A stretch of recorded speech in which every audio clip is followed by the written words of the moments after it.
la palabra. De 8 años era Joaquín cuando comenzó a reinar, y reinó 3 meses y 10 días en Jerusalén, e hizo ¿qué? Ante los ojos de Jehová. A la vuelta del año, el rey Nabucodonosor envió y lo hizo llevar a Babilonia juntamente con los objetos preciosos de la casa de Jehová, y constituyó a Sedequías su hermano por rey sobre Judá y sobre Jerusalén. Ahora sí vamos a la destrucción. Versículo 11. De 21 años era Sedequías cuando comenzó a reinar, y 11 años reinó en Jerusalén. ¿E hizo qué? Y no se humilló delante del profeta Jeremías, que le hablaba de parte de Jehová. Se rebeló a sí mismo contra Nabucodonosor, el cual había jurado por Dios, y endureció su cerviz, y obstinó su corazón para no volverse a Jehová, el Dios de Israel. También todos los principales sacerdotes y el pueblo aumentaron la iniquidad, siguiendo todas las abominaciones de las naciones y contaminando la casa de Jehová, la cual él había santificado en Jerusalén. Y Jehová, el Dios de sus padres, envió constantemente palabra a ellos. ¿Envió palabra cómo? Constantemente. 17, sigamos. Por lo cual trajo contra ellos al rey de los caldeos, que mató a espada a sus jóvenes en la casa de su santuario, sin perdonar joven ni doncella, anciano ni decrépito. Todos los entregó en sus manos, y quemaron la casa de Dios. Wow. Y rompieron el muro de Jerusalén, y consumieron a fuego todos sus palacios, y destruyeron todos sus objetos deseables, para que se cumpliese la palabra de Jehová por boca de Jeremías, hasta que la tierra hubo gozado de reposo, porque todo el tiempo de su asolamiento reposó, hasta que los 70 años fueron cumplidos. Amén. Fuerte esa palabra, ¿verdad? Fuerte. ¿Qué encontramos allí? La causa de la destrucción. ¿Cuál fue la causa de la destrucción? ¿Por qué sucede todo esto? Vemos allí que hubo hombres que desconocieron la voz de Dios, ¿cierto? Lo vemos por la palabra del Señor. Versículo 12. E hizo lo malo ante los ojos de Jehová su Dios, y no se humilló delante del profeta Jeremías, que le hablaba de parte de Jehová. Entonces vemos nosotros que una causa de la destrucción es que el ser humano, ¿qué pasa? No escuche la voz de Dios, que en este caso venía por medio del profeta Jeremías. No escuchó la voz e hizo lo malo ante los ojos de Dios. E hizo lo malo ante los ojos de Dios. Trata de dejarme un solo. ¿Qué más encontramos allí? Causa. La altivez. Ahí está. Dice, y no se humilló. Porque al humillarse delante del profeta, no era delante del profeta, sino delante de la palabra de Dios. Porque había venido unos reinos donde sencillamente Dios quería apercibir al pueblo. Dios quería que el pueblo se sujetara a la ley de Él, a la voz de Él. Pero el pueblo no quiso. Los reyes no quisieron y no escucharon la voz del profeta. Entonces hubo rechazo a la voz de Dios, hubo altivez, pero dice la palabra que endureció su cerviz. Endureció su cerviz. Y no quisieron. Pero también me deja ver la palabra que hubo obstinación del corazón. Ahí usted lo está viendo. Dice, se rebeló a sí mismo contra Nabucodonosor, el cual había jurado por Dios, y endureció su cerviz y obstinó su corazón para no volverse a Jehová, el Dios de Israel. Pero hubo acá algo. Dice que aumentó la iniquidad. ¿Cómo así que aumentó la iniquidad? Pues que ya venía una raíz de iniquidad por los reyes que habían hecho maldad, pero ahora él añadió otra. Porque cuando dice que aumentó la iniquidad, significa que ya había una. Entonces, ¿qué es lo que sucede? Que si en mí había allí algo ya, porque mi familia, porque mis abuelos habían hecho algo que se había convertido en una raíz de iniquidad, ahora en mi generación yo estoy sobremontando otra raíz de iniquidad. Y eso hizo este rey. No contento con lo que ya venía de los pasados, entonces él estableció otra raíz de iniquidad. Miren cómo va el orden. No tomó el consejo de parte de Dios y menospreció las autoridades dadas por Dios. Entonces, repítalo usted ahí, usted lo escribió. ¿Cuáles fueron las causas de la destrucción? No escuchar la voz de Dios, la altivez, cerviz endurecida, obstinación del corazón, aumentó la iniquidad, no tomó consejo de parte de Dios y menospreció las autoridades dadas por Dios.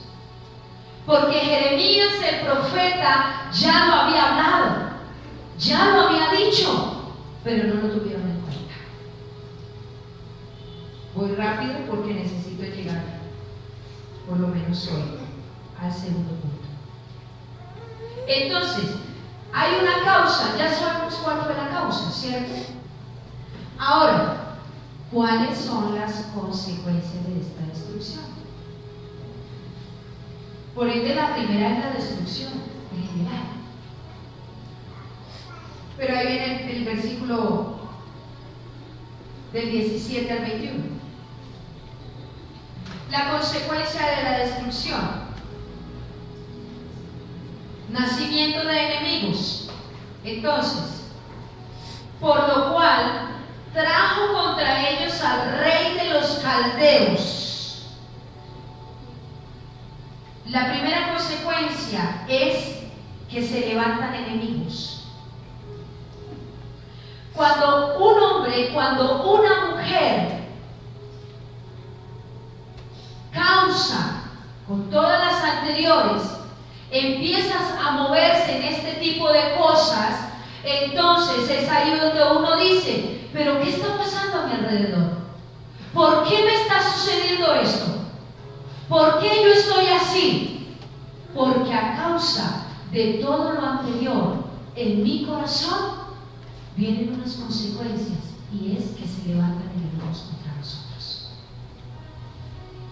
Pero veo también que otra consecuencia fue la muerte. Ahí mismo usted lo está leyendo. Ese enemigo que mató a espada a sus jóvenes en la casa de su santuario. No respetó nada. No respetó que fuera el templo de Dios.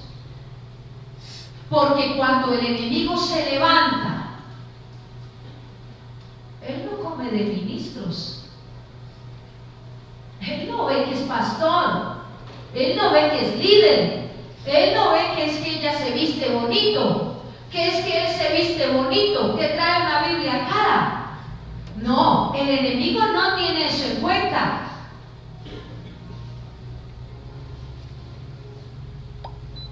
Así que su pinta ni mi pinta. Cuando el enemigo nos ve, ¿a quién ven nosotros? ¿A quién ven? Dígalo con seguridad. ¿A quién ve? No mira a Elisenia, ni mira a María, ni a Marta, no, mira a Jesús. Y Él no tiene comunión con las tinieblas.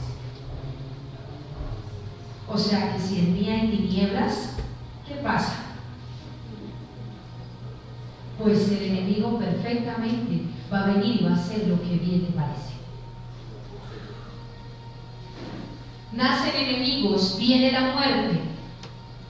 Pero ojo con esto, porque una de las consecuencias cuando nosotros desconocemos la voz de Dios, cuando somos altivos, endurecemos la cerviz, nos obstinamos en el corazón, aumentamos la iniquidad, no tomamos el consejo de parte de Dios y menospreciamos a las autoridades, diga conmigo, le doy derecho legal al enemigo. Usted va a decir, ¿cómo así? Claro que sí. Eso pasó con el pueblo de Israel. Le dieron derecho legal a Satanás. Y cuando usted y yo le damos derecho legal al enemigo, viene muerte, viene ruina, viene burla, destrucción. Dice la palabra.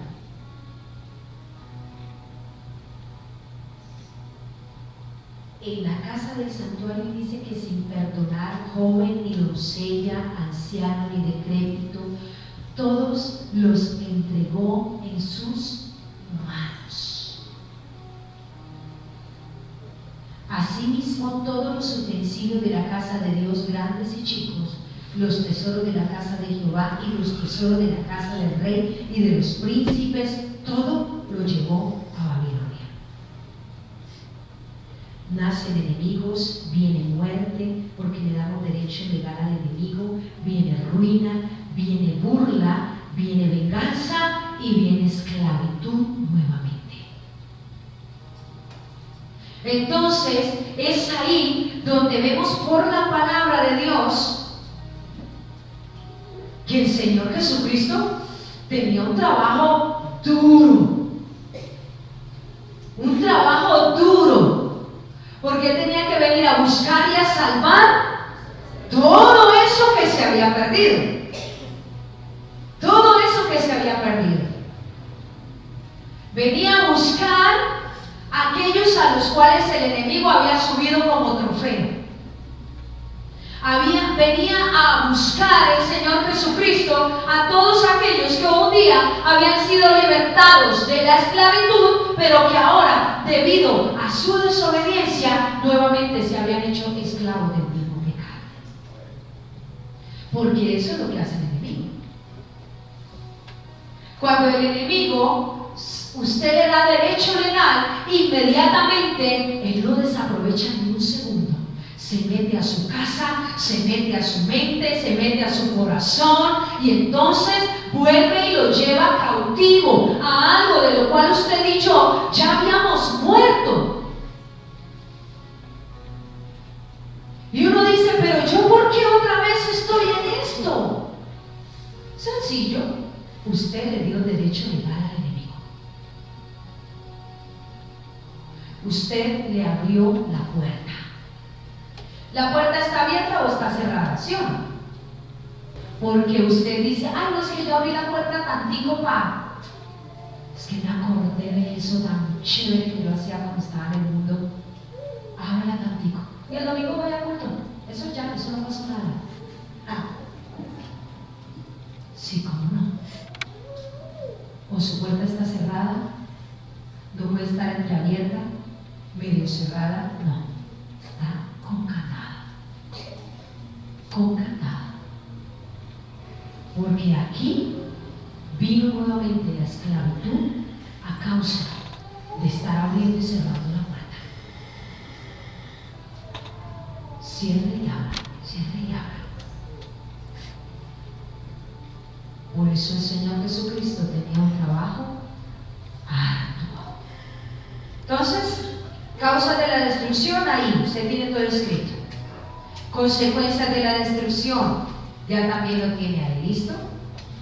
Ahora, usted dirá, sí, pastora, pero yo estoy en la mala, yo necesito mirar qué hago, porque pues yo fui el causal de la condición en la que estoy, pero ahora necesito saber qué hacer.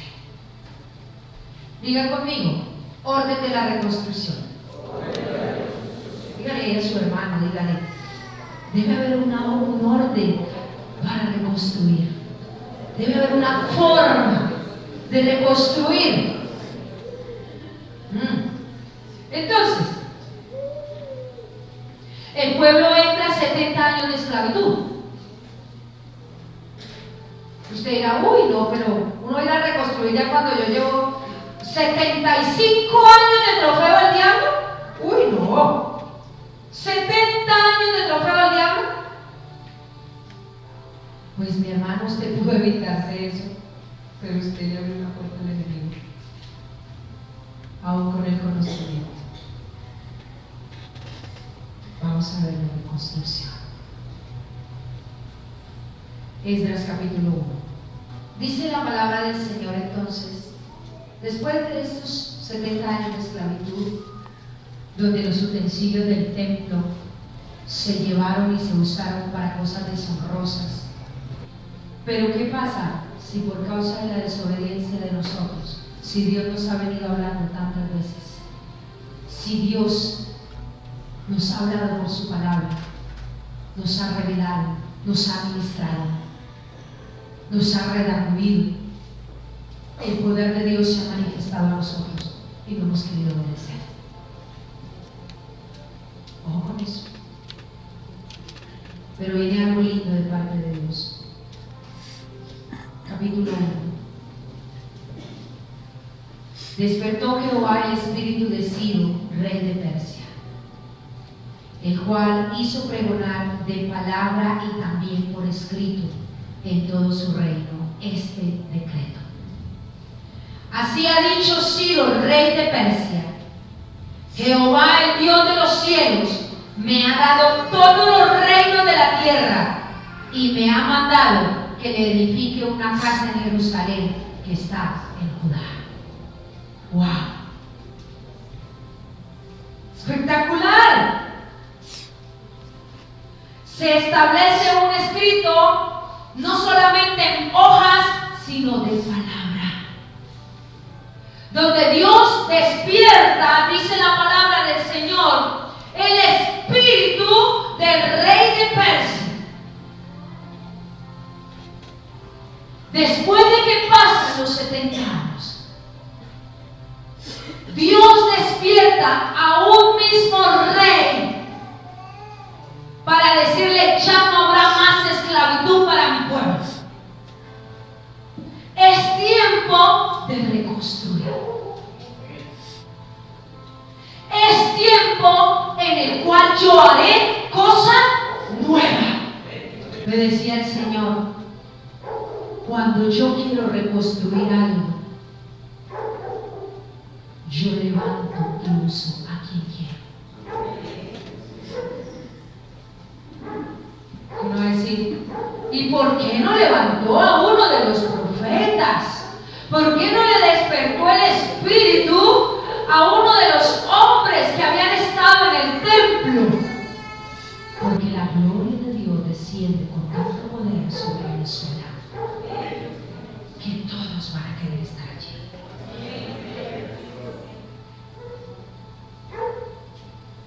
Yo no sé usted, pero si Dios lo hizo aquí, también lo hace ahora. Amén.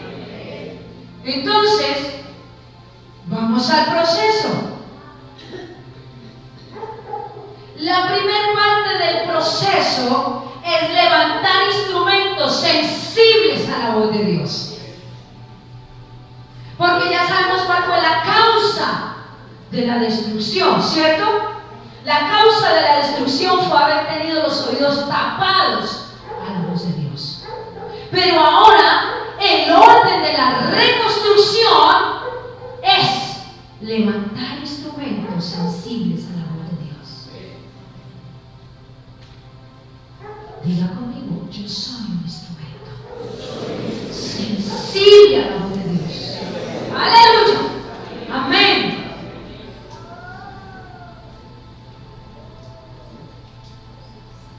Ciro, el rey de Persia, fue un instrumento. Uy, pero ¿cómo así ella? Él, que Dios escoge a quien quiere. Y si usted está aquí pero está dormido, pues por el lado le pasará toda la voz de Dios y usted ni cuenta se dará. Porque si usted y yo realmente somos inteligentes, aprendemos a escuchar la voz de Dios. Ciro, el rey de Persia, una autoridad del gobierno, quien fue sensible a la voz de Dios. Esdras 5:1.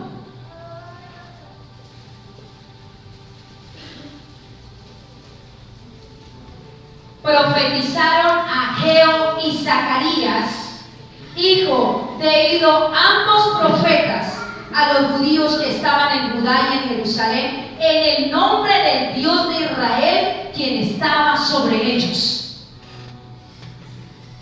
Otros instrumentos, ¿quiénes fueron? Ageo y Zacarías.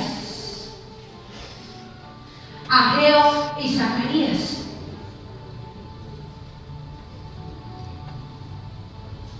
Sacerdotes y levitas, autoridad del altar.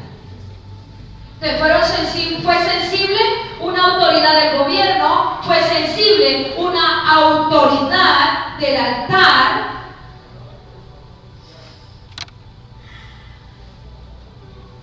Porque así es Dios. Ageo, Zacarías, Nehemías, mensajeros de parte de Dios, y se levantaron a ser sensibles a la voz de Dios. Así como los llamó el Señor a ellos, también nos ha llamado a nosotros. Ninguno de nosotros tiene excusa. Ninguno de nosotros tiene excusa. Todos hemos sido llamados. Así que el llamado del Señor es: predica mi palabra. Predica mi palabra. Ejercítate. Porque Dios quiere reconstruir. Dios quiere reconstruir. Entonces, ¿qué es lo primero que Dios hace para reconstruir? Levantar instrumentos sensibles a la voz de Dios. ¿Listo? Y vemos aquí que hubo hombres del gobierno, que hubo autoridades del altar, que hubo mensajeros de Dios. Porque si usted se da cuenta, la palabra del Señor me deja ver que estos hombres se levantaron cuando Dios despierta el espíritu de un gobernante. Segundo, cuando se habla de una reconstrucción, lo primero que Dios empieza a levantar es el altar de culto. Léalo ahí, Esdras 3:1. Cuando llegó el mes séptimo, y estando los hijos de Israel ya establecidos en las ciudades, se juntó el pueblo como un solo hombre en Jerusalén. Entonces se levantaron Yeshua, hijo de Josadá, y sus hermanos los sacerdotes, y Zorobabel, hijo de Salatiel, y sus hermanos, y edificaron el altar ¿de quién? Del Dios de Israel, para ofrecer sobre él holocaustos, como está escrito en la ley de Moisés, varón de Dios. Y colocaron el altar sobre su base, porque tenían miedo de los pueblos de las tierras, y ofrecieron sobre él holocausto a Jehová, holocausto por la mañana y holocausto por la tarde. Entonces, llama a hombres, llama a mujeres.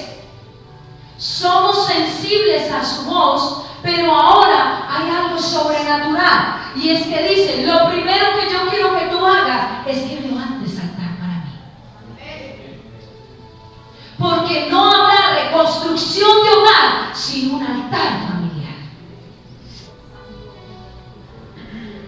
Jamás. Y de eso me hablaba el Señor.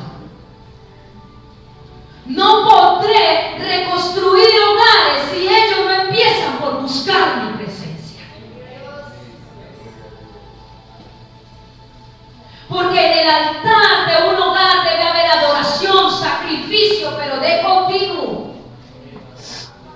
Sacrificio por la mañana, sacrificio por la tarde. Y aunque el pueblo tenía temor, porque el pueblo había enfrentado una situación, y era que como Dios estaba con ellos, los pueblos que estaban a su alrededor, por eso los querían destruir. Por eso los querían destruir. Entonces ellos, ¿qué hicieron? No, venga, hagamos este altar aquí, que los pueblos alrededores no se den cuenta. Había un miedo en ellos, como lo puede haber en usted y lo puede haber en mí. Muchas cosas se han dejado de hacer en su hogar y ha venido la destrucción por causa de no escuchar la voz de Dios y por miedo a obedecer. Y después, cuando viene la destrucción, usted empieza: Señor, ¿y esto por qué? Yo te hablé, tú no obedeciste. Y en nosotros como pastores, ese es uno de los miedos. Porque cuando Dios nos ha dado una palabra y nosotros no actuamos, somos unos cobardes. Que somos valientes para unas cosas. Eso, para pecar somos valientes nosotros. Eso nos sobra fuerzas. Pero para obedecer la palabra de Dios nos cuesta. Nos cuesta. Pero lo primero que el Señor hace después de haber traído su pueblo es: ellos levantan un altar. Los hogares donde no se levanta un altar de adoración es un hogar que tarde que temprano se va a desequilibrar. Así me lo dio el Señor. Hebreos 13:15 dice la palabra: así que ofrezcamos siempre a Dios, por medio de Él, sacrificio de alabanza, es decir, fruto de labios que confiesan su nombre. Fruto de labios que confiesan su nombre. Ofrezcamos siempre a Dios por medio de Él, o sea, por medio de nuestro Señor Jesucristo, ese sacrificio de alabanza, de adoración. ¿Por qué nos cuesta tener altar familiar, iglesia? ¿Por qué nos cuesta coger esos benditos chinos y sentarlos en la sala y decirles: hoy vamos a orar, hoy vamos a leer la poderosa palabra del Señor? ¿Sabe por qué muchas veces usted no lo puede hacer? Porque usted no tiene autoridad.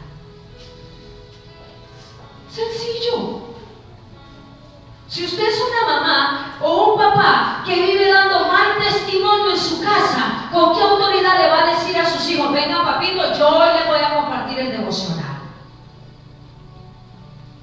O el hijo. Si el hijo viene a la iglesia, pero luego sale de la iglesia y llega a medianoche borracho, pues ya pasó la hora del devocional, además llegó borracho. ¿Qué autoridad para levantar un altar en casa? Ninguno. Porque el altar, escúcheme bien, iglesia, y me lo daba el Señor anoche: mi altar en los hogares siempre será un lugar de sacrificio, y es igual que sentarse todos a la mesa a cenar. ¿Por qué a los padres hoy les cuesta tanto?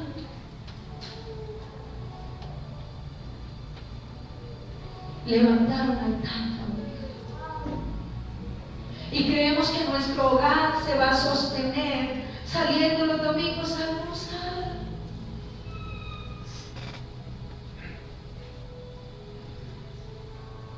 Ese no es el altar familiar, iglesia.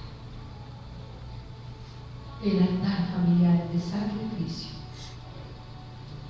Y una familia que no tiene altar, tarde que temprano se desequilibra. El altar es de unidad.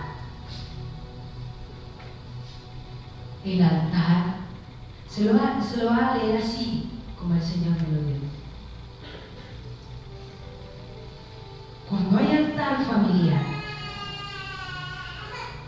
en medio de ese altar hay sacrificio. Yo traigo unidad. Yo despierto sinceridad en los corazones. Yo me muevo en el perdón en los corazones. Traigo confianza en el hogar. Traigo revelación y traigo protección. Dice, no, yo lo que me estoy perdiendo. Pues dése cuenta. ¿Usted quiere que en su casa haya unidad? Levante altar. ¿Usted quiere que en su casa sean sinceros? Que no tengan ese guardado ahí. Tenga altar familiar. Mírense a los ojos. Usted quiere que haya perdón y no que ustedes, el uno llegó a una hora, el otro llegó a otra hora. Porque óigame bien, mi hermano, tarde que temprano Dios le va a pedir cuentas a usted por su casa. El altar familiar es igual que sentarnos todos a la mesa a comer, solamente que comemos el pan espiritual. Y si usted no comparte el pan físico, pues sí que me el espiritual. Si ya no comparten el comedor, pues vamos a empezar por eso. Si el Señor Jesús lo hizo, le puso el pan en la boca a Judas. Ve y haz lo que tienes que hacer. Fuerte, ¿cierto? Y aun cuando llega el Getsemaní le dice, ¿a qué vienes? Amigo. Le dice, amigo. Y ya venían con todo el tumulto atrás que venían a llevárselo. Y aún así lo mira y le dice, amigo. Y usted no es capaz de sentarse a la mesa con su hijo.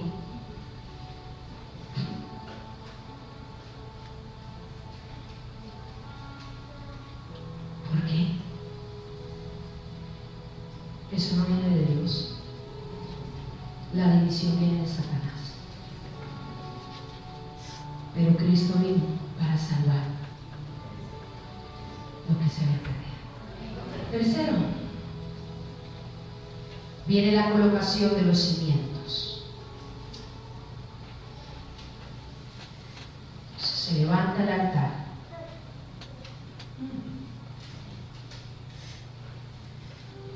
Viene la colocación de los cimientos.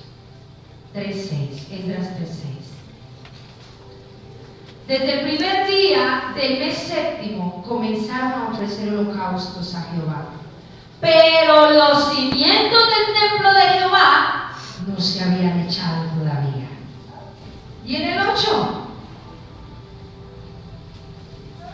en el año segundo de su venida a la casa de Dios en Jerusalén, en el mes segundo comenzaron Zorobabel hijo de Salatiel, Jesúa hijo de Usadak y los otros sus hermanos, los sacerdotes y los levitas y todos los que habían venido de la cautividad a Jerusalén, y pusieron a los levitas de 20 años arriba para que activasen la obra de la casa de Jehová.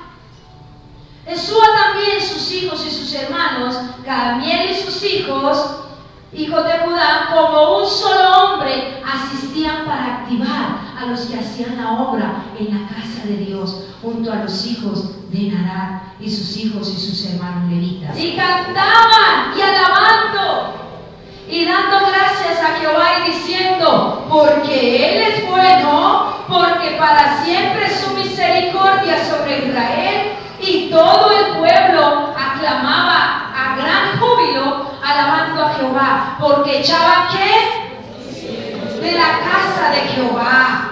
Y muchos de los sacerdotes, de los levitas y de los jefes de las casas paternas, ancianos que habían visto la casa primera, viendo echar los cimientos de esta casa, lloraban en alta voz, mientras muchos otros daban grandes gritos de alegría y no podían distinguir al pueblo el clamor de los gritos de alegría de la voz de choro, porque clamaba el pueblo con gran júbilo y se oía el ruido hasta lejos.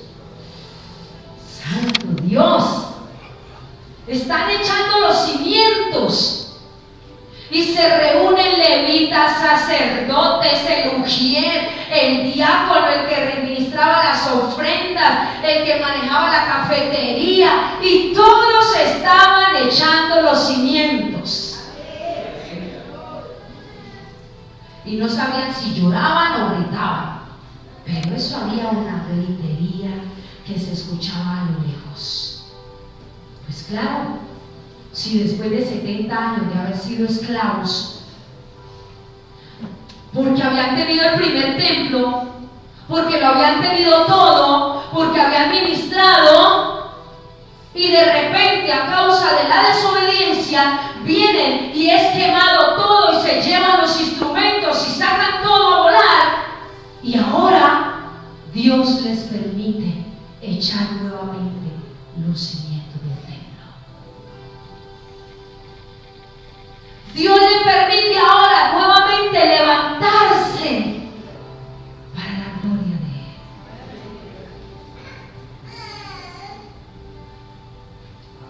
Él. En esta colocación existió de parte del pueblo disposición, esfuerzo, adoración y lágrimas,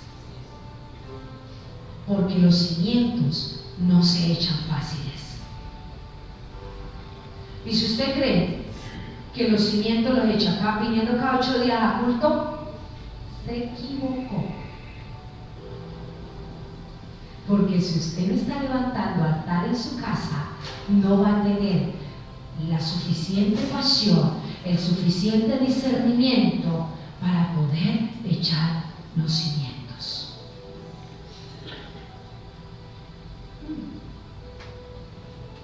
Nunca pensemos que los cimientos de un lugar se pueden echar de manera liviana. Estamos hablando de lo espiritual, pero también usted debe tener en cuenta que para una estructura se echa lo mejor. Lo mejor. Cristo no formó a sus discípulos livianos, ¿o sí? Cristo fue contundente con sus discípulos. Y aun cuando ellos hablan, uy, no, esta palabra es muy dura.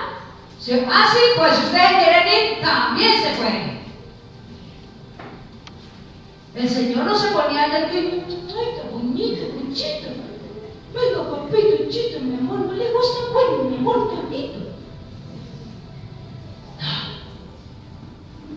Ay, Señor, ¿y ese hay qué? ¿Ese qué? Sí. Si yo quiero que se quede hasta el final, ¿usted qué? Usted sígame. El Señor no se ponía con pañitos de agua tibia, porque quería formar lo mejor. Moisés,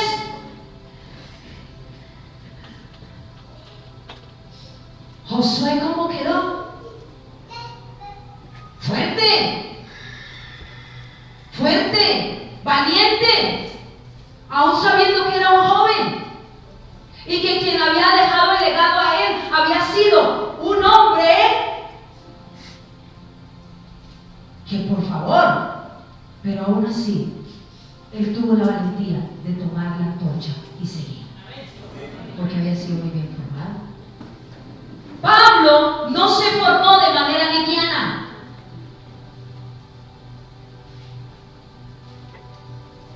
A tal punto que el mismo Señor deja ver en la palabra, ¿cuánto le iba a costar a él? ¿Cuánto le iba a costar a él? Porque un día atacó a los cristianos. Ahora te voy a mostrar cómo es que es esto. Dios no forma gente liviana, porque la gente liviana es un peligro sociedad, para las iglesias.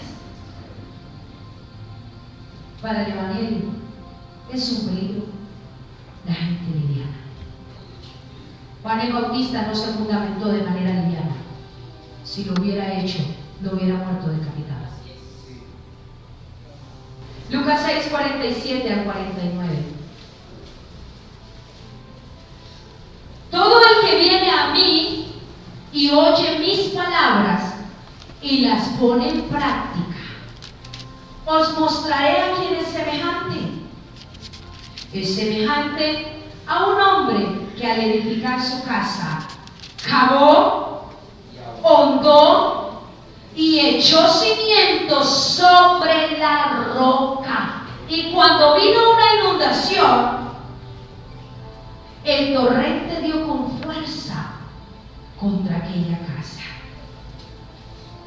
pero no pudo moverla porque había sido bien construida. Estoy en otra versión. Pero el que no ha oído y no ha hecho nada es semejante a un hombre que edificó una casa sobre la tierra sin echar cimiento, y el torrente dio con fuerza contra ella, y al instante se desplomó, y fue grande la ruina de aquella casa. Dios no quiere cosas livianas, y así nos duela, porque el precio que Cristo pagó fue precio de sangre. Precio de sangre, precio de sangre. Lo que usted y yo pagamos aquí en la tierra no se compara. Porque cuando nosotros, si usted quiere ser un creyente para permanecer hasta la venida del Señor, eche buenos cimientos. Eche buenos cimientos. Fundaméntese en la palabra. Fundaméntese en la palabra y no en la música de la iglesia.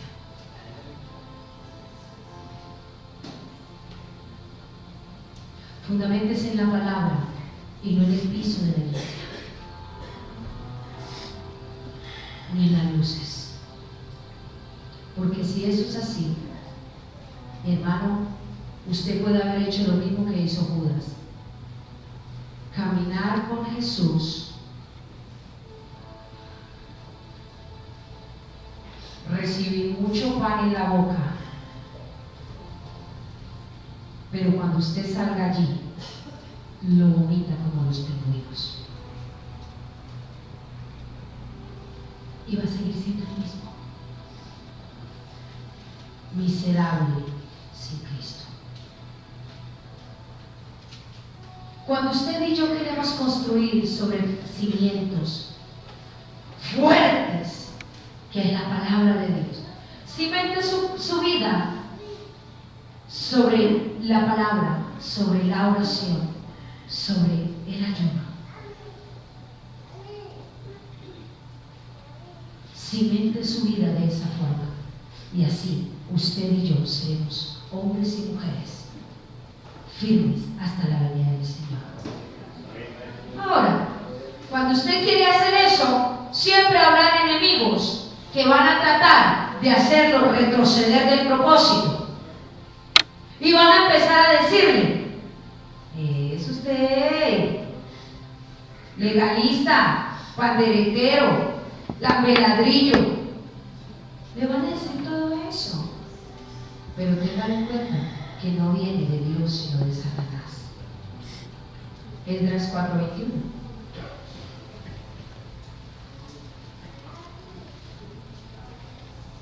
Ahora pues, dad orden que cesen aquellos hombres y no sea esa ciudad reedificada hasta que por mí sea dada nueva orden. Y mirad que no seáis negligentes en esto. ¿Por qué habrá de crecer el daño en prejuicio de los reyes? Entonces, cuando la copia de la carta del rey Artajerjes fue leída delante de Reúl y Simsai, rey secretario, y sus compañeros, fueron apresuradamente a Jerusalén a los judíos y les hicieron cesar con poder y violencia.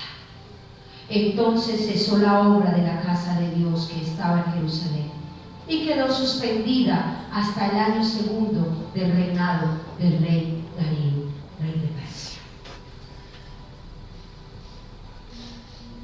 Aquí puede haber más de uno que está en esta condición. Que algo sucedió en su vida y sencillamente se estancó la reedificación. Y se quedó ahí, ni para adelante ni para atrás. Pero algo que me decía el Señor: diles que vuelvan a empezar. Diles que vuelvan a empezar. Si Dios lo dijo, Dios lo hace. Si Dios te dio una promesa, Dios la va a cumplir, pero no seas tú la piedra de tropiezo para tu mismo ministerio. Porque Dios no hace cosas a medias. Dios lo que empieza, lo termina. A precio de sangre, pero lo termina. Lo termina.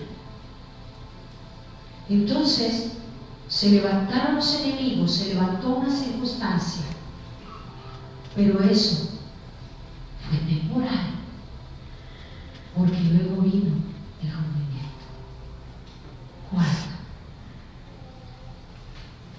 reedificación del templo. Porque Dios quiere terminar procesos. 5. Capítulo 5. Leamos versículo 2.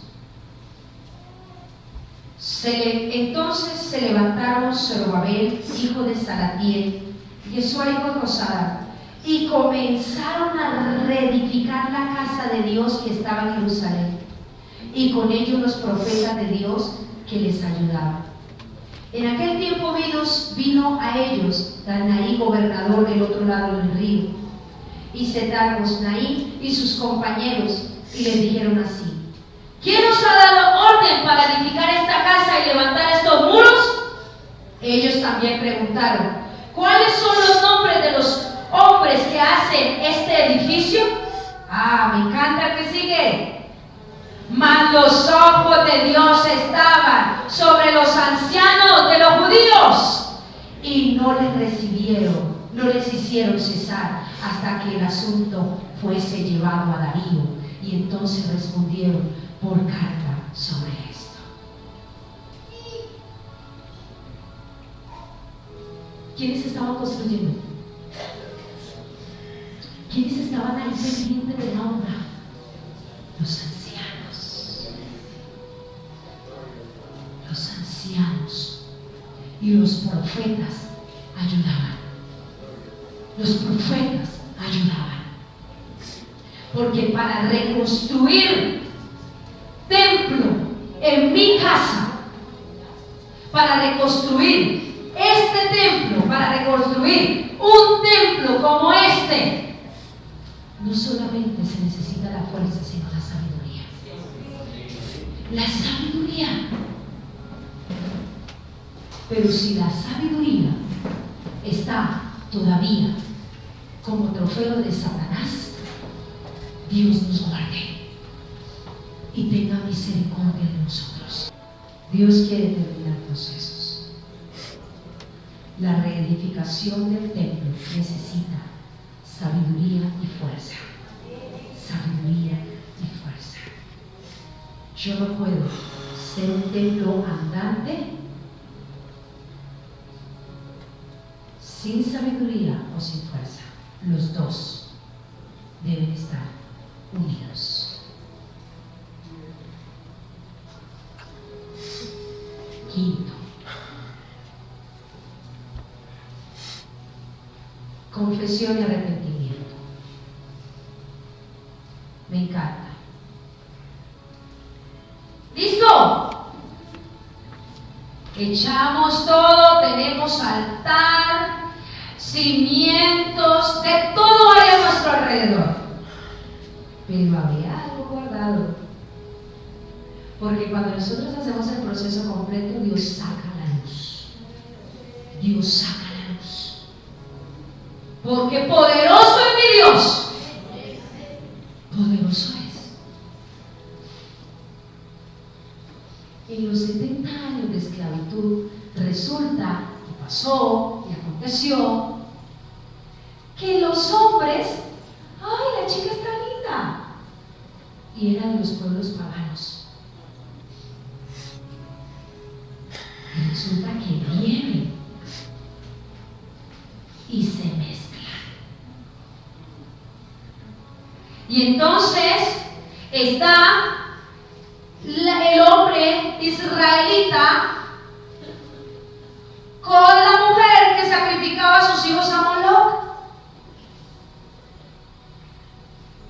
con la mujer que iba siempre a llevar sacrificios a las diosas de la sexualidad.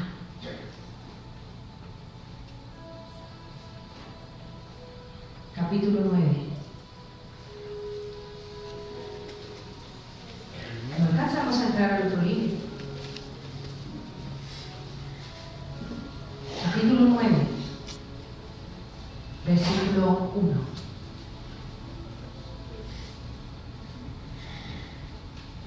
Acabadas estas cosas, los príncipes vinieron a mí diciendo: el pueblo de Israel y los sacerdotes y los levitas no se han separado de los pueblos de las tierras, de los cananeos, heteos, fereceos, jebuseos, amonitas, moabitas, egipcios y amorreos, y hacen conforme a sus abominaciones. Porque han tomado de las hijas de ellos para sí y para sus hijos, y el linaje santo ha sido mezclado con los pueblos de las tierras, y la mano de los príncipes y de los gobernantes ha sido la primera en cometer este pecado. Cuando oí esto, rasgué mi vestido y mi manto, y arranqué el pelo de mi cabeza y de mi barba, y me senté angustiado en el estremo. Esdras viene y se da cuenta la abominación del pueblo. Y era que estaban contando que lo santo con lo profano. Y ya teníamos altar familiar, ya habíamos echado cimientos, ya teníamos el templo, pero se da cuenta que dentro del mismo templo había mezclas.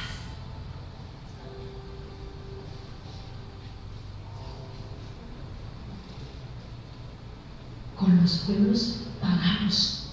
Y las esposas que habían sido formadas como esposas de sacerdotes, de levitas, como aquellas mujeres, no, porque eran de los pueblos paganos, entonces ellas eran diferentes. Y las chicas entonces estaban con los levitas, con los profetas. ¡Wow! Y entonces se levanta Esdras, y cuando él se entera de eso, dice que rasgó su vestido, arrancó su pelo y su barba, entró en angustia y se postró de rodillas. ¡Wow! Repítalo, porque eso es lo que usted y yo tenemos que hacer. Bueno, los que no tienen pelo lo siento, y no tienen barba tampoco. Pero aquí está hablando de rasgar el corazón. Está hablando de que cuando hay un pecado oculto, que cuando hay algo que yo sé que no le agrada al Señor, yo debo postrarme, yo debo rasgar mi corazón, y yo debo entrar en un tiempo en el cual yo le digo: Señor, ayúdame. Porque no puede ser posible, Señor, que yo, teniéndote a ti, también quiera tener cosas del mundo. Porque no hay comunión entre la luz con las tinieblas. Pero es lo que a toda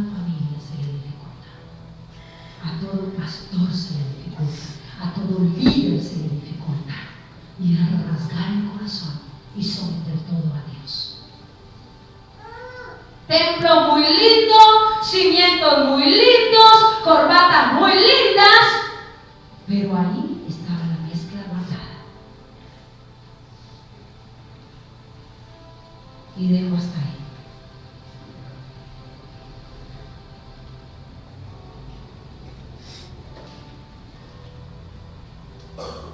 Esdras 10:1. Me impresiona esto.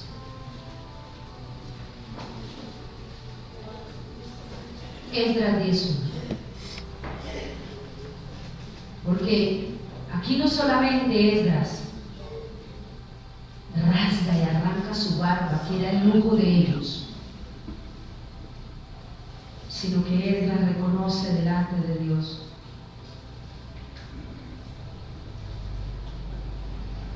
Me devuelvo un poquito, quédese usted ahí donde está. Y se me juntaron todos los que temían las palabras del Dios de Israel a causa de la prevaricación del cautiverio. Mas yo estuve muy angustiado hasta la hora del sacrificio de la tarde. Y a la hora del sacrificio de la tarde me levanté de mi aflicción, y habiendo rasgado mi vestido y mi manto, me postré de rodillas y extendí mis manos a Jehová mi Dios. Y dije: Dios mío, confuso y avergonzado estoy para levantar, oh Dios mío, mi rostro a ti, porque nuestras iniquidades se han multiplicado sobre nuestra cabeza, y nuestros delitos han crecido hasta el cielo. Wow.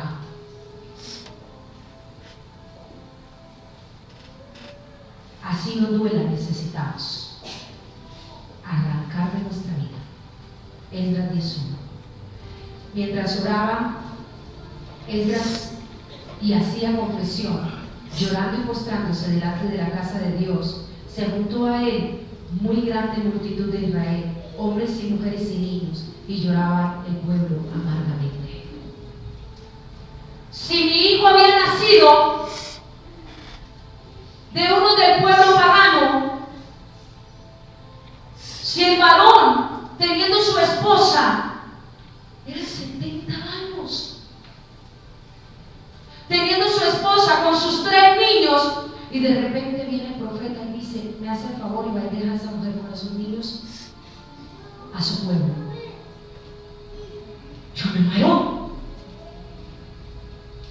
Que a mí me dijeran hoy: pastora, su esposo nos lo llevamos porque él no era su esposo. ¿Qué hacemos? Pues se juntó toda la gente, las esposas, los niños, ante el profeta, y llore y llore. Pero esas eran las consecuencias de haber desobedecido a Dios. Porque Dios necesitaba hacer procesos completos. Y se ejecutó.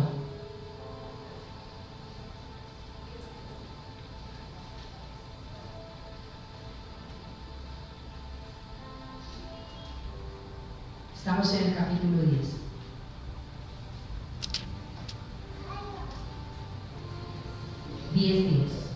Y se levantó el sacerdote Esdras y les dijo: vosotros habéis pecado, por cuanto tomáis de mujeres extranjeras, añadiendo así sobre él el pecado de Israel. Ahora pues, dad gloria a Jehová, Dios de vuestros padres, y haced su voluntad, y apartaos de los pueblos de las tierras y de las mujeres extranjeras. Y respondió toda la asamblea y dijeron en alta voz: así se haga conforme a tu palabra. Capítulo 44. Perdón, versículo 44. Él dice: y todos estos habían tomado mujeres extranjeras, y había mujeres de ellos que habían dado a luz hijos.